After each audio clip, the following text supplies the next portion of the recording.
जय हिंद दोस्तों, अगर आप ईपीएफओ के लिए प्रिपेयर कर रहे हैं, this course might help you. सारी चीज़ें कवर्ड हैं, जितनी भी चीज़ें रिक्वायर्ड हैं आपके पेपर के लिए, industrial relation, labour law, development, science and tech, जो भी चीज़ें हैं, मैथ्स, रीजनिंग, इंग्लिश वगैरह भी इनफैक्ट पीवाईक्यूज़ के साथ हमने इंक्लूड किया है। और मिनिमम टाइम में आप जितना कवर कर सकते हो वो सब कुछ बेस्ट तरीके से इस बैच में किया जा रहा है।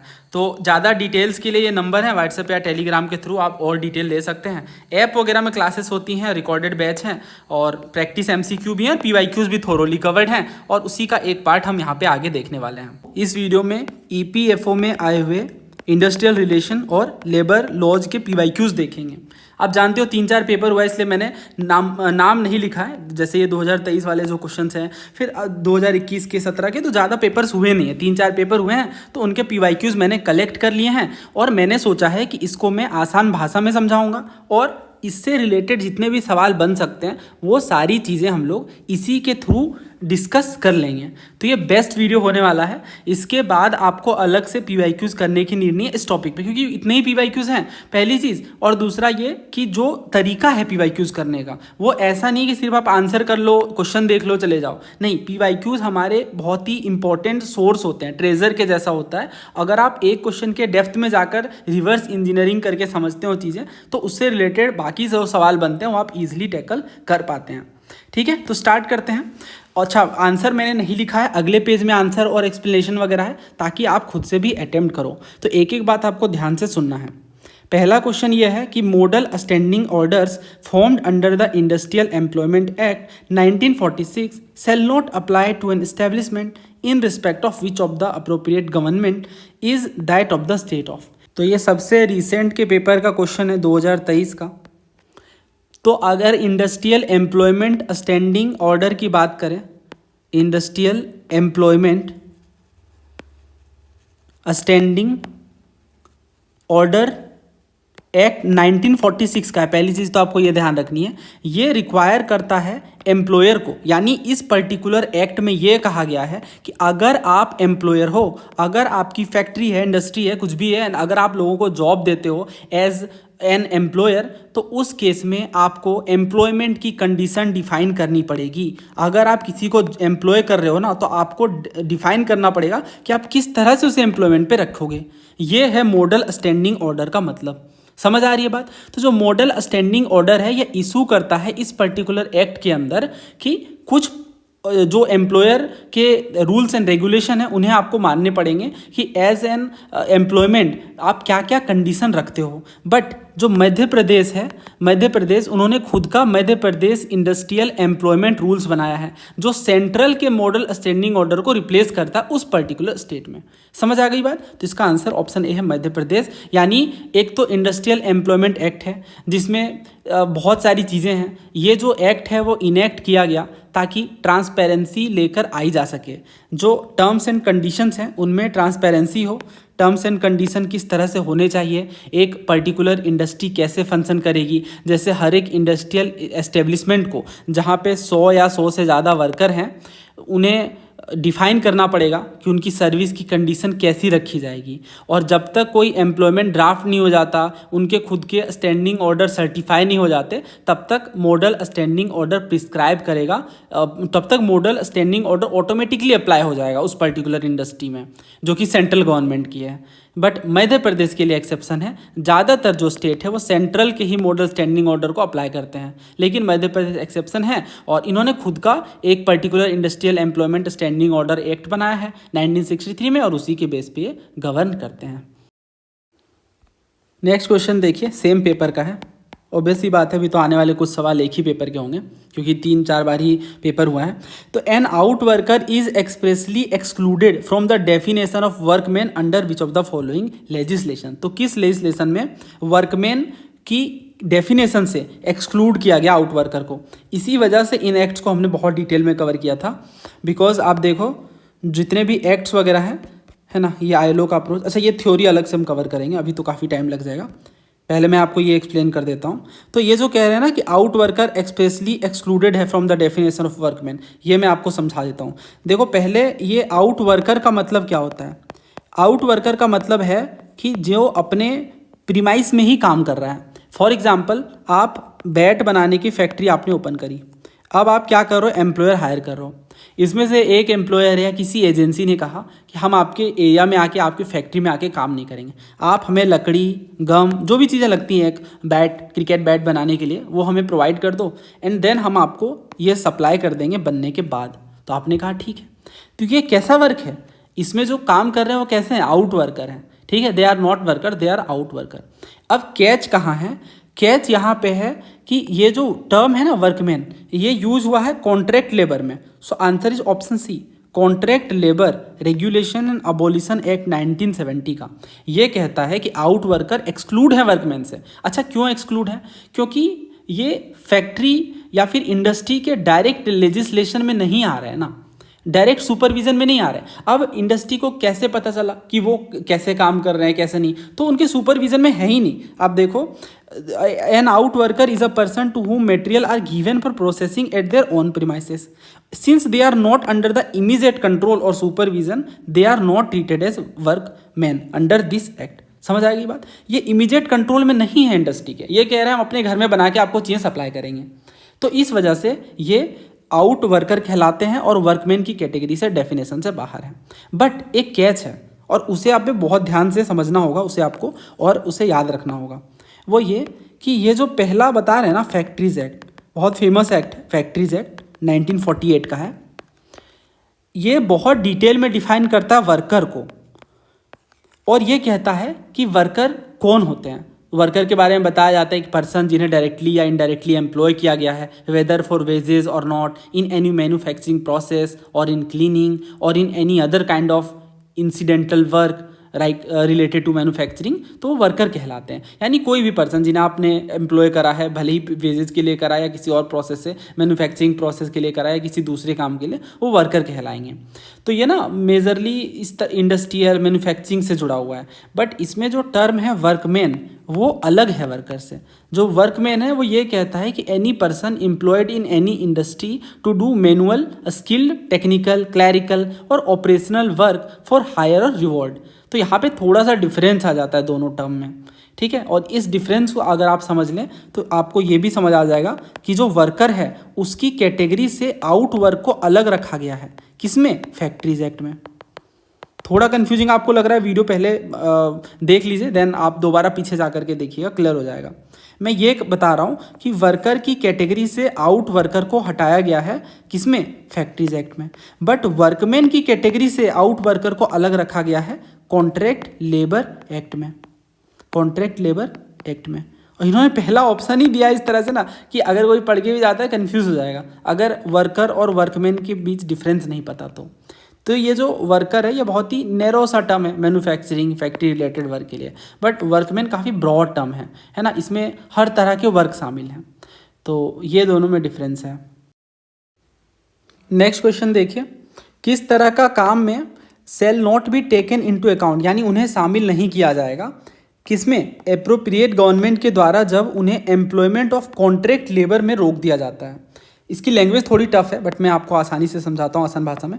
देखिए, कहना चाह रहे हैं कि which of the following nature of work shall not be taken into account, यानी उन्हें हम शामिल नहीं करेंगे, किसमें, एप्रोप्रिएट गवर्नमेंट, यानी अगर कोई उचित न्यायोचित यानी जिनके पास अथॉरिटी है वो गवर्नमेंट रोक देती है, प्रोहिबिट कर देती है एम्प्लॉयमेंट को, किस तरह के एम्प्लॉयमेंट को, कॉन्ट्रैक्ट लेबर के एम्प्लॉयमेंट को। और ये चीज़ देखने को मिलती है in the contract labour act. मान लो कोई फैक्ट्री है, उसमें कॉन्ट्रैक्ट लेबर को प्रोहिबिट किया जा रहा है, तो किस तरह के काम को शामिल नहीं किया जाएगा उनमें, the process, operation or other work is incidental to industry or necessary for the industry, मतलब उस तरह का काम बिल्कुल जरूरी हो इंडस्ट्री के लिए।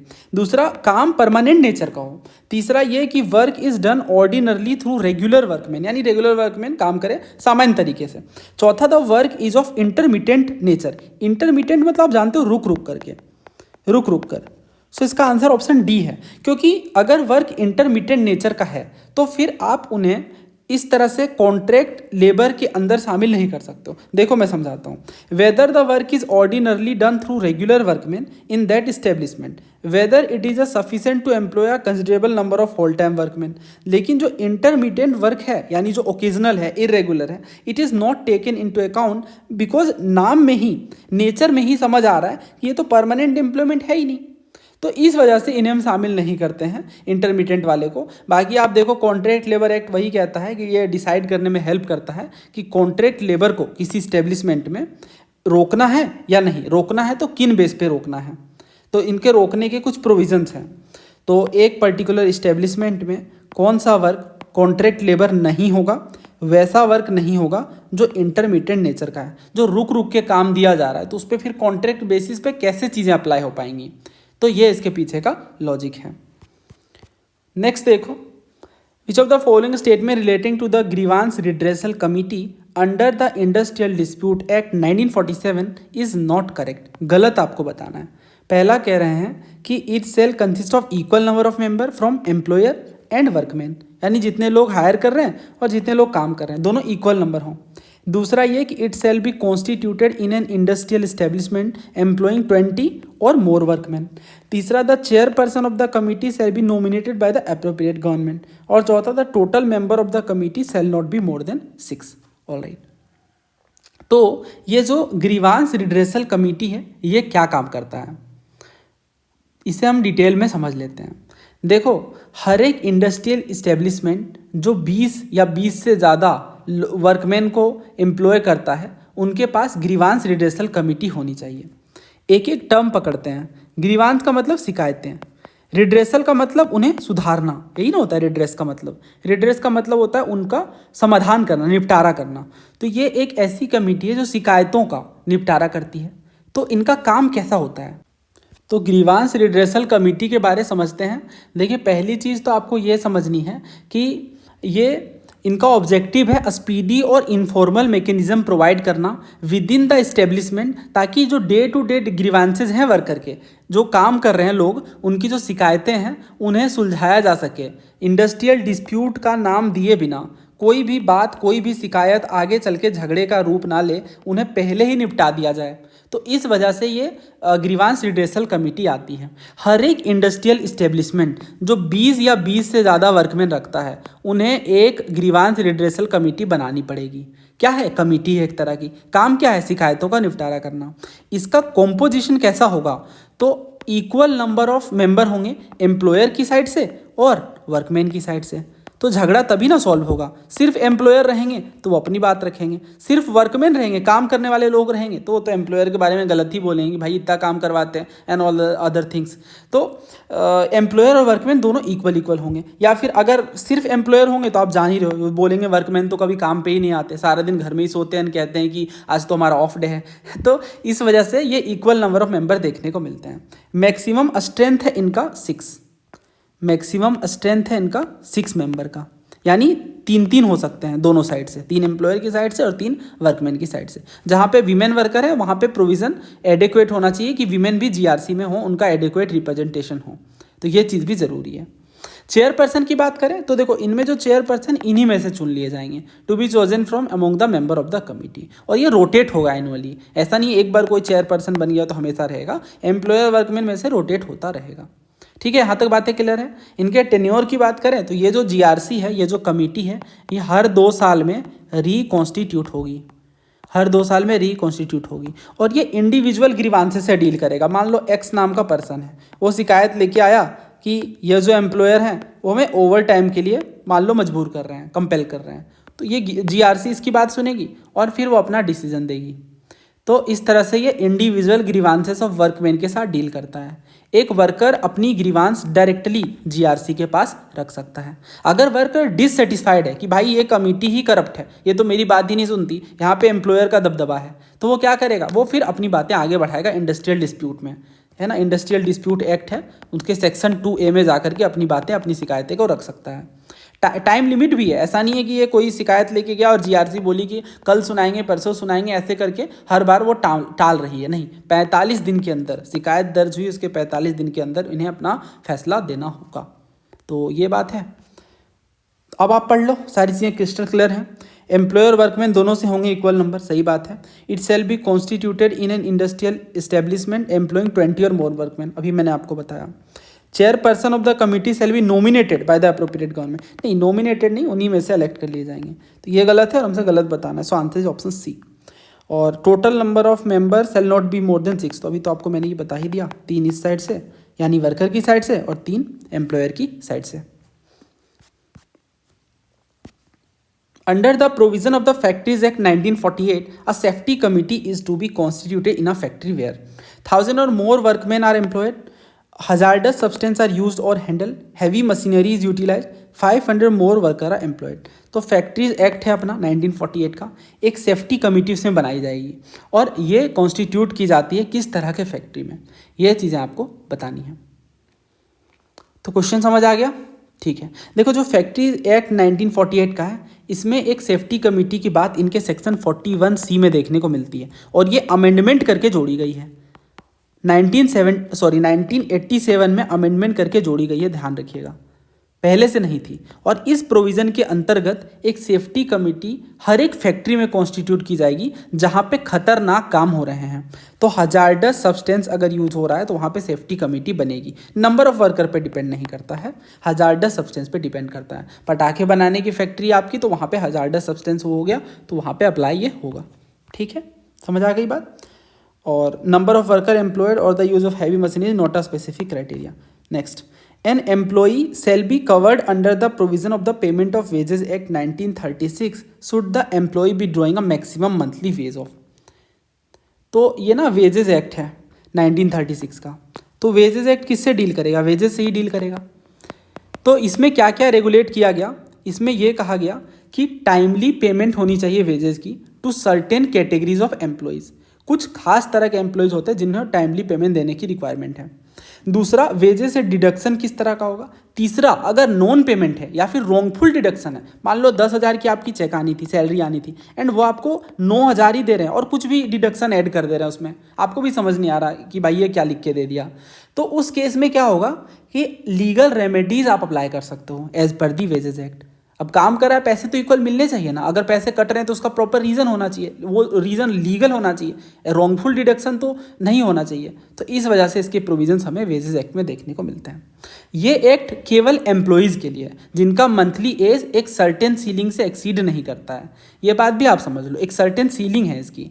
जैसे 1936 में क्या था, 1750 रुपये थे, बाद में इसे बढ़ाकर 10,000 कर दिया गया, और अभी सेंट्रल गवर्नमेंट की नोटिफिकेशन आई 2019 में, इसमें बढ़ाकर 24,000 कर दिया गया। तो कोई भी एम्प्लॉई जो 24,000 या उससे कम कमा रहे महीने का, वो इस पर्टिकुलर प्रोविज़न में यानी PWA payment of wages act 1936 का पार्ट है।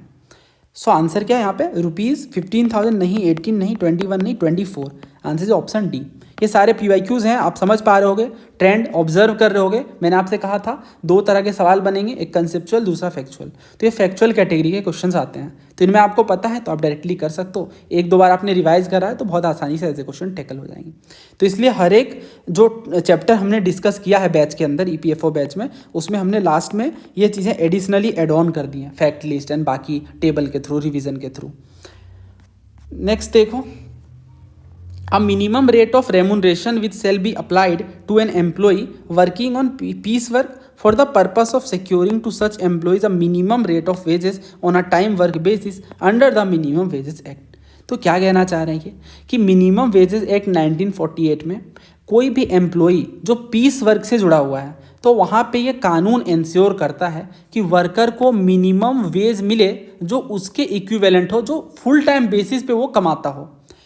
यानी ये जो मिनिमम वेजेस है वो नाम से ही क्लियर कर दे रहा है कि कम से कम उतनी सैलरी तो मिलनी ही चाहिए जितना एक दिन में किसी एक इंसान को मिलती है।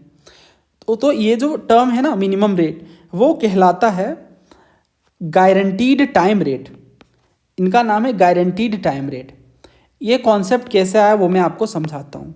पहले आपको एक टर्म पता होना चाहिए, पीस वर्क। पीस वर्क क्या होता है? एक ऐसा वर्क जिसमें पेमेंट आपको मिलता है नंबर ऑफ यूनिट के बेस पे, नंबर ऑफ यूनिट के बेस पे। यानी जितना, मान लो आपको मैंने कहा कि हमारी पेन बनाने की फैक्ट्री है, तो आपने कहा जी मैं काम करूँगा, तो मैंने कहा आपको 100 पेन बना के देने हैं और मैं आपको पर पेन लेट सपोज 5 रुपीज़ दूंगा। तो आपने कहा ठीक है। अब सवाल ये है कि इसमें डे के बेसिस पे कैसे पैसे एडजस्ट हों। अभी तो मैंने पीस की बात करी है, तो इसे ना टाइम वर्क के साथ एडजस्ट किया जाता है। यानी ऐसा तो नहीं है कि आपको 100 पेन बनाने में 10 दिन लग रहे हैं और मैंने कहा आपसे कि मुझे हर दिन ये चाहिए और हर एक दिन की ही सैलरी दूंगा, तो ये तो गलत हो गया ना, आपने टाइम तो उसमें ज़्यादा दिया, एफर्ट्स तो उसमें ज़्यादा लगे हैं। तो इसी वजह से ये एक्ट, मिनिमम वेजेस एक्ट जो है, इस तरह के लोगों को बचाता है। Minimum rate of remuneration apply होता है पीस रेट वर्कर में, ताकि वो एटलीस्ट मिनिमम टाइम रेट तो अर्न कर पाएँ। तो टाइम वर्क का मतलब आप समझ रहे हो कि पेमेंट यहाँ पे बेस्ड है, पेमेंट बेस्ड ऑन आवर्स और डेज, जो कि नॉर्मली होता है ना। आप कहीं भी काम करते हो तो आपको वो महीने के हिसाब से पैसे देते हैं, लेकिन कुछ ऐसे काम होते हैं जो पीस के हिसाब से, नंबर ऑफ पीस जो आपने प्रोड्यूस करा उसके बेस पे पेमेंट मिलता है। तो ये कॉन्सेप्ट इंश्योर करता है कि कोई भी worker less than the statutory minimum wage, यानी जो एक कानूनी रूप से होना चाहिए, उससे कम ना कमाता हो, regardless of the quantity produced. दो लिस्ट आपको इसमें दिए गए, मैच 1 एंड मैच 2। ये आपको मैच करना है लिस्ट 1 एंड लिस्ट 2 को। पहला कह रहा है रिकवरी ऑफिसर एक्ट 1946, दूसरा कंपलसरी इंश्योरेंस, तीसरा शेड्यूल एम्प्लॉयमेंट और चौथा सब्सिस्टेंस एलोवेंस। और ये लेजिस्लेशन है, यानी कौन सा प्रावधान, कौन सा प्रोविजन किस लेजिस्लेशन में देखने को मिला। तो देखिए, जो रिकवरी ऑफिसर एक्ट है 1946 का, ये ईपीएफ एक्ट में देखने को मिलता है, यानी employees provident fund and miscellaneous provision act 1952।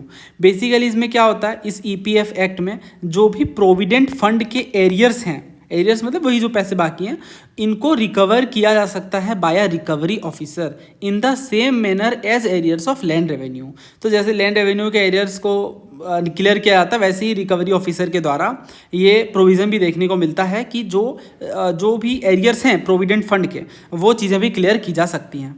दूसरा कह रहा है कंपलसरी इंश्योरेंस। तो ये ना पेमेंट ऑफ ग्रेच्युटी एक्ट है। तो ये ग्रेच्युटी एक्ट जो है वो 1972 का है। इसी के बेस पे हमें देखने को मिलता है कि जो इसका सेक्शन 4 है वो मैंडेटरी बना देता है एम्प्लॉयर्स के लिए कि आपको कंपलसरी इंश्योरेंस लेना ही है for their liability towards payment. तीसरा कह रहे हैं शेड्यूल्ड एम्प्लॉयमेंट। तो ये मिनिमम वेजेस एक्ट में देखने को मिलता है। ये एम्पावर करता है गवर्नमेंट को कि वो मिनिमम वेज फिक्स करें for employment included in the schedule, यानी जिसे हम शेड्यूल्ड एम्प्लॉयमेंट कह रहे हैं, जो उसके अंदर शामिल हैं लिस्ट में। तो इसलिए शेड्यूल्ड एम्प्लॉयमेंट डील करता है मिनिमम वेजेस एक्ट के साथ। चौथा कह रहे हैं सब्सिस्टेंस अलाउंस। तो ये इंडस्ट्रियल एम्प्लॉयमेंट एक्ट का पार्ट है, यानी ये जाएगा 1 के साथ। और ये जो स्टैंडिंग ऑर्डर एक्ट है 1946 का, ये बात करता है सब्सिस्टेंस अलाउंस की, यानी अगर कोई पीरियड है सस्पेंशन का, उस टाइम पे काम नहीं दिया जा रहा है किसी पर्टिकुलर वर्कमैन को, तो उन्हें सस्टेन करने के लिए उस सस्पेंशन पीरियड में कुछ अलाउंस मिलना चाहिए जो उनको सब्सिस्टेंस के रूप में काम करे, हेल्प करे, क्योंकि काम से तो हटा दिया गया कुछ टेम्प्रोरी पीरियड के लिए, तो उस टाइम भी थोड़ी बहुत सैलरी मिलनी ही चाहिए ताकि खर्चा पानी चल सके। तो ये चीज़ इंडस्ट्रियल एम्प्लॉयमेंट में देखने को मिलती है।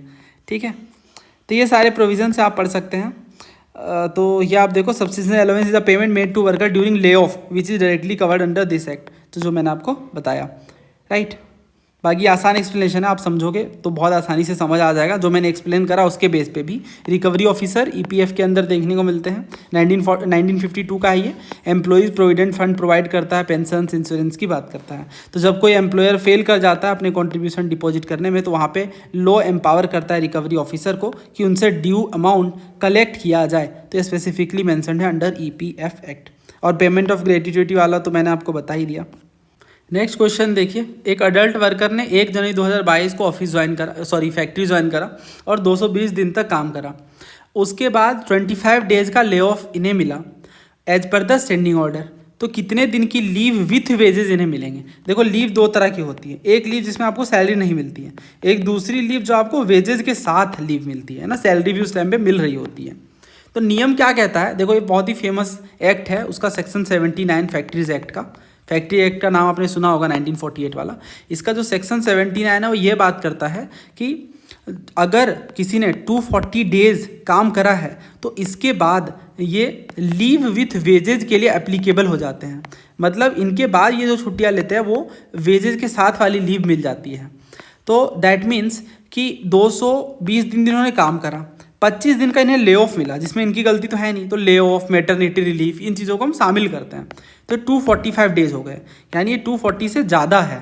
ठीक है, तो 240 से ज़्यादा है। तो सिंपल फार्मूला क्या कहता है, अगर वो 240 दिन से उन्होंने ज़्यादा काम करा है तो आप सिंपली 20 से डिवाइड कर दो, जितना आएगा उतने दिन की उन्हें लीव विथ वेजेस मिल जाएगी, यानी लीव मिलेगी और पैसे मिलेंगे। सो 240 कितने दिन का काम हुआ है देखता हूँ मैं। ये 240 दिन का टोटल, सॉरी 220 प्लस 25 है ना, 245 होता है, तो 240 से ये ज़्यादा है, तो 240 से ज़्यादा है, दैट मीन्स ये अप्लाई हो रहा है 20 डिवाइड वाला रूल। तो सिंपली आप डिवाइड कर दो, आंसर आ गया 11 डेज। तो आंसर इज ऑप्शन डी। तो यही नियम है, अगर आप इन्हें ऐड करते, और एग्जाम्पल लेता हूँ मैं, मान लो इन्हें 5 दिन के लिए ही ले ऑफ किया जाता, तो 220 दिन का काम इन्होंने करा, 5 दिन का ले ऑफ मिला, यानी 225 दिन काउंट होंगे। 225 दिन जब काउंट होंगे तो ये तो 240 से कम है, दैट मीन्स इन्हें कोई लीव विथ वेजेस नहीं मिलेगा, तो आंसर नील हो जाता। लेकिन ये 240 से ज़्यादा है, इसलिए अब हम ये चीज़ को अप्लाई कर पा रहे हैं। आई होप आप इस एग्जाम्पल से समझ पाए, ये तो कन्फ्यूजन रह जाती है।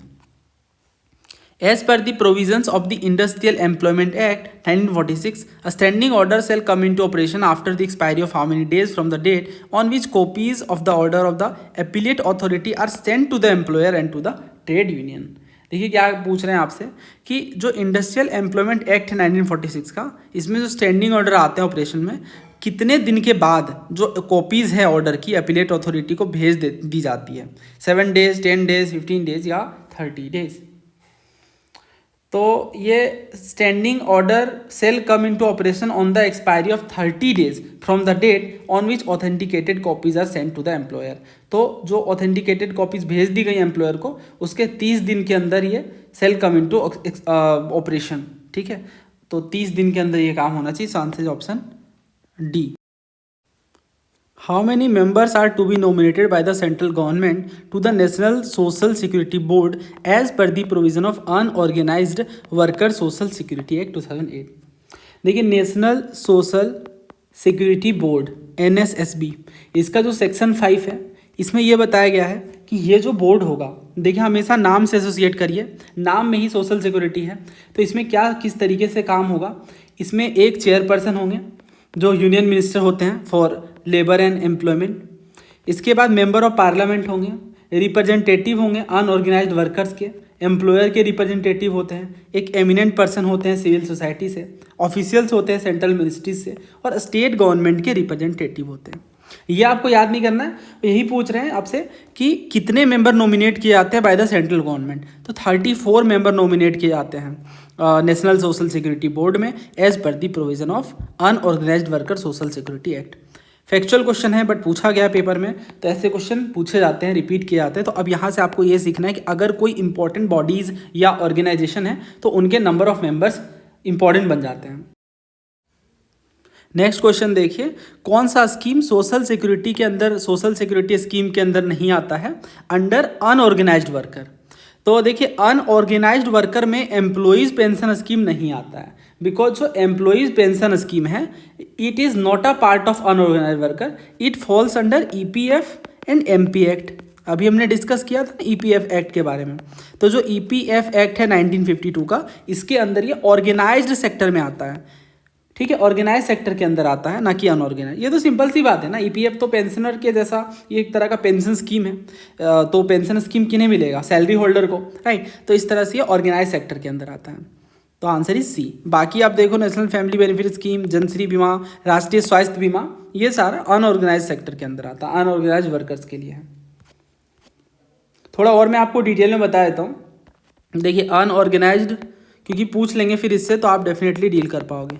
Unorganised workers social security act, ये जो एक्ट है ये 2008 का है, 30 दिसंबर को ये बना था, इनेक्ट हुआ था। पर्पस इसका क्या है, सोशल सिक्योरिटी प्रोवाइड करना, वेलफेयर प्रोवाइड करना अनऑर्गेनाइज्ड वर्कर्स को। उन्हें भी तो सोशल सिक्योरिटी चाहिए ना, अनऑर्गेनाइज्ड वर्कर को भी, क्योंकि ऑर्गेनाइज के लिए तो बहुत सारे ऑप्शंस हैं, राइट। तो इसलिए सेंट्रल गवर्नमेंट फ्रेम करता है और नोटिफाई करता है स्कीम्स को, ताकि स्टेट गवर्नमेंट फर्दर इन चीज़ों को आगे बढ़ा सके।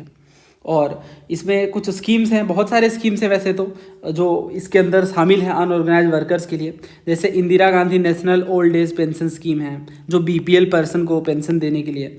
Then national family benefit scheme है, 1 टाइम लंप सम मिल जाता है फैमिली को। और इसके बाद जननी सुरक्षा योजना है सेफ मदरहुड के लिए। देन हैंडलूम वीवर के लिए अलग से स्कीम है, हैंडीक्राफ्ट है। राष्ट्रीय स्वास्थ्य बीमा योजना है, बहुत फेमस है, आपने सुना होगा, हेल्थ इंश्योरेंस देता है साल भर में 30,000 तक का फॉर BPL फैमिलीज। आम आदमी बीमा योजना है, देन इसके बाद जिसको बाद में जनश्री बीमा योजना रिप्लेस कर लेती है। तो बहुत सारे ऑप्शंस हैं जो गवर्नमेंट इनिशिएटिव लेती है अनऑर्गेनाइज सेक्टर के लिए। अगला देखिए, कौन सी अथॉरिटी कॉन्स्टिट्यूट की गई है बाय द सेंट्रल गवर्नमेंट, और ये अप्लाई होगी shall be the appellate authority under the employees provident fund and miscellaneous provision, जिसकी अभी हमने बात करी जस्ट लास्ट स्लाइड में। तो आप क्वेश्चन समझ गए। क्वेश्चन ये कहना चाह रहे हैं कि कौन सी अथॉरिटी अपीलेट अथॉरिटी का काम करेगी employees provident fund and miscellaneous provision act में। तो इसका जो सही आंसर है वो अपीलेट ट्राइब्यूनल है ना, अपीलेट ट्राइब्यूनल सही आंसर है। Employees provident fund appellate tribunal EPFAT। देखिए क्या काम करता है, जो एम्प्लॉइज प्रोविडेंट फंड वाला एक्ट है ना 1952 का, इसके सेक्शन 7 में 7D में टू बी प्रिसाइज ये बात की गई है कि एक EFPAT होगा, यानी employees provident fund appellate tribunal होगा। इसका काम क्या है, जो भी ऑर्डर्स वगैरह पास किए गए हैं बाय द अथॉरिटी, जैसे सेंट्रल अथॉरिटी हो गई या फिर रीजनल प्रोविडेंट फंड कमिश्नर हो गए, उनको सुनना समझना एंड उसके बेस पे डिसाइड करना।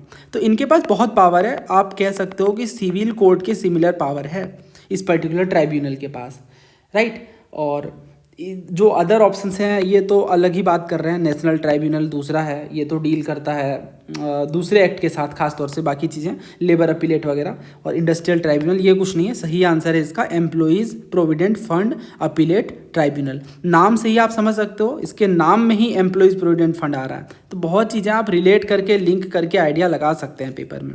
एम्प्लॉइज प्रोविडेंट फंड आ रहा है, दैट मीन्स ये जो ट्राइब्यूनल है ये एम्प्लॉइज प्रोविडेंट फंड को देखने का काम करती है, और इनके पास पावर होती है सिविल कोर्ट के जैसी। तो ट्राइब्यूनल और कोर्ट के जो काम है वो सिमिलर है ना, ये भी सुनने का काम करती है, डिसीजन देने का काम करती है। रोल क्या है, it's role is to hear appeals against the order pass by the authorities like the central और regional provident fund commissioners. As per the provision of Maternity Benefit Act 1961, the maximum period for which a female employee shall be entitled to leave with wages as maternity benefit। समझ गए।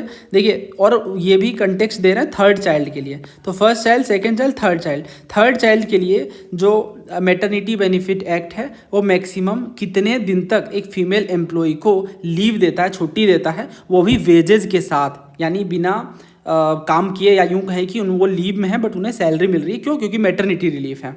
8 week, 12 week, 16 week या 26 weeks. तो इसका सही answer क्या होगा? देखिए, इसका जो सही आंसर है, जो नॉर्मल मैटरनिटी लीव होता है वो फर्स्ट 2 सर्वाइविंग चिल्ड्रन के लिए होता है। ये मैं कंडीशन बताया क्योंकि नॉर्मल पे भी वो पूछते ही हैं इनफैक्ट। तो ध्यान से सुन लीजिए आप, मैं ये बता रहा हूँ कि नॉर्मल मैटरनिटी लीव जो है वो किस पे काम करता है। तो फर्स्ट 2 लिविंग चिल्ड्रन पे, या यूं कहें फर्स्ट 2 सर्वाइविंग चिल्ड्रन पे ये वर्क करता है, और इसमें 26 वीक तक का मैटरनिटी बेनिफिट मिलता है, up to 8 weeks before delivery and the remaining after delivery. But third child के बाद क्या होता है, ये सिर्फ 12 वीक ही मिलता है, ठीक है। तो entitled to only 12 week of maternity relief up to 6 week before delivery and the remaining after delivery. तो ये डिफरेंस है, समझ आ गई बात। और यही कंडीशंस है मोस्टली, तो जो आपसे पूछेंगे तो दोनों केसेस हमने डिस्कस कर लिए। तो इन्होंने पूछा है थर्ड के लिए, तो 12 आएगा आंसर, 26 नहीं आएगा, ठीक है। So answer is option B. Next question देखिए, मिसलेनियस प्रोविजंस एक्ट 1952 के बारे में कौन सा करेक्ट नहीं है, नॉट करेक्ट बताना है। तो देखो ये फिर सवाल आ गया, employees provident fund and miscellaneous provision, यानी EPF एंड MP एक्ट। तो ये इंपॉर्टेंट है, तो इसी वजह से हमने इसे अलग से भी कवर कर लिया, और जितने भी एक्ट्स हैं उनका मैं 1 पेज या 2 पेज में आपको अलग से नोट बना के दे देता हूँ, बिकॉज वही इंपॉर्टेंट है, उनसे क्वेश्चन अक्सर बनते हैं। पहला कह रहे हैं it make provision for pension scheme including family pension, यानी इसमें पेंशन स्कीम में फैमिली पेंशन शामिल है। दूसरा ये कह रहे हैं कि इसमें प्रोविजन है employees deposit linked insurance scheme का। तीसरा कि जो इस एक्ट का प्रोविजन है ये कोऑपरेटिव सोसाइटीज एम्प्लॉइंग जिसमें 50 या उससे ज़्यादा मेंबर है without the aid of power, यानी बिना किसी पावर के, उनमें ये अप्लाई नहीं होगा ये पर्टिकुलर एक्ट। और चौथा कह रहे हैं जो कंट्रीब्यूशन है by the employer to the fund shall be on the basis of basic wage, dearness allowance and retaining allowance. समझ लेते हैं। तो ये रहा वो फाइल इंडस्ट्रियल रिलेशन पे 68 पेज की मैंने आपको फाइल प्रोवाइड की है, वो इनफ है। देखिए एम्प्लॉइज प्रोविडेंट फंड के बारे में कह रहे हैं, ऑब्जेक्टिव क्या है, सोशल सिक्योरिटी प्रोवाइड करना एम्प्लॉइज को, है ना, इंश्योर करना रिटायरमेंट, सेविंग, इंश्योरेंस वगैरह, नाम से ही समझ आ रहा है एम्प्लॉइज की प्रोविडेंट फंड को लेके है। अच्छा, ये एप्लीकेबल है हर एक स्टेब्लिशमेंट को जिसमें 20 या 20 से ज़्यादा एम्प्लॉई हैं, है ना। बट एग्जेम्पशन भी हैं, देखो एग्जेम्पशन अलग से मैंने लिख दिया है कि कोऑपरेटिव सोसाइटीज़ जिनमें 50% से कम है और बिना एड ऑफ पावर के काम कर रहे हैं उनमें ये अप्लाई नहीं होगा। कुछ गवर्नमेंट इस्टेब्लिशमेंट जो अदर सोशल सिक्योरिटी स्कीम के अंदर कवर्ड हैं वो भी नहीं होगा, क्योंकि अदर सोशल सिक्योरिटी वहाँ पे अप्लाई हो रहा है। तो या तो वो अप्लाई होगा ईपीएफ वाला या फिर अदर सोशल सिक्योरिटी। तो आपको बात समझ आ रही है ये बहुत अच्छे से कि कोऑपरेटिव सोसाइटी जिनमें 50 से कम मेंबर हैं उनमें ये अप्लाई नहीं होगा। तो आंसर क्या होगा यहाँ पे, let me go to this file. तो इसमें आंसर क्या होगा, ऑप्शन नंबर सी। इसमें कह रहे हैं कि ये एप्लीकेबल नहीं है कोऑपरेटिव सोसाइटीज को, बल्कि हमने देखा कि एप्लीकेबल नहीं है। ये बात बिल्कुल गलत है। क्यों? क्योंकि इन्होंने कह दिया 50 मेंबर, 50 और मोर मेंबर वर्किंग, नहीं 50 और लेस मेंबर, 50 से कम मेंबर है तो वो चीज़ अप्लाई नहीं होगी। 50 से ज़्यादा है तो वहाँ पे तो अप्लाई होगी। तो यही चीज़ है। तो देखिए सेक्शन 16 है इसका, act not to apply certain establishment, किसमें अप्लाई नहीं होगा, जो रजिस्टर्ड है अंडर कोऑपरेटिव सोसाइटीज एक्ट और कोई दूसरा law for the time being. तो इस वजह से 50 लेस देन 50 है ना, जो मैंने आपको बताया। इसका लॉजिक भी समझ लो। देखो अगर कोऑपरेटिव सोसाइटीज़ है और 50 से कम है तो उसमें ईपीएफ लागू करने की कोई खास ज़रूरत नहीं है, क्योंकि नंबर ऑफ मेंबर्स काफ़ी कम है। बट 50 से ज़्यादा है तो वहाँ पे इंपॉर्टेंट हो जाता है कि ईपीएफ और एमपी एक्ट उसे अप्लाई किया जाए। तो I hope it make sense. So यहाँ पे 15 क्वेश्चन करते हैं, बाकी के 25 क्वेश्चन नेक्स्ट सेशन में हम कवर कर लेंगे। उम्मीद है आपको बहुत कुछ सीखने को मिल रहा होगा। ये सही अप्रोच है। अगर आप ईपीएफओ बैच से जुड़ना चाहते हैं तो बहुत ही सिंपल प्रोसेस है। आपको डिटेल्स के लिए इस नंबर पे व्हाट्सएप करना है। ये आपको नंबर डिस्क्रिप्शन बॉक्स वगैरह में भी मिल जाएगी। यहाँ पे आप व्हाट्सएप के थ्रू मैसेज करके या टेलीग्राम के थ्रू ज़्यादा जानकारी ले सकते हैं। तो धन्यवाद, जल्दी मिलते हैं नए वीडियो में।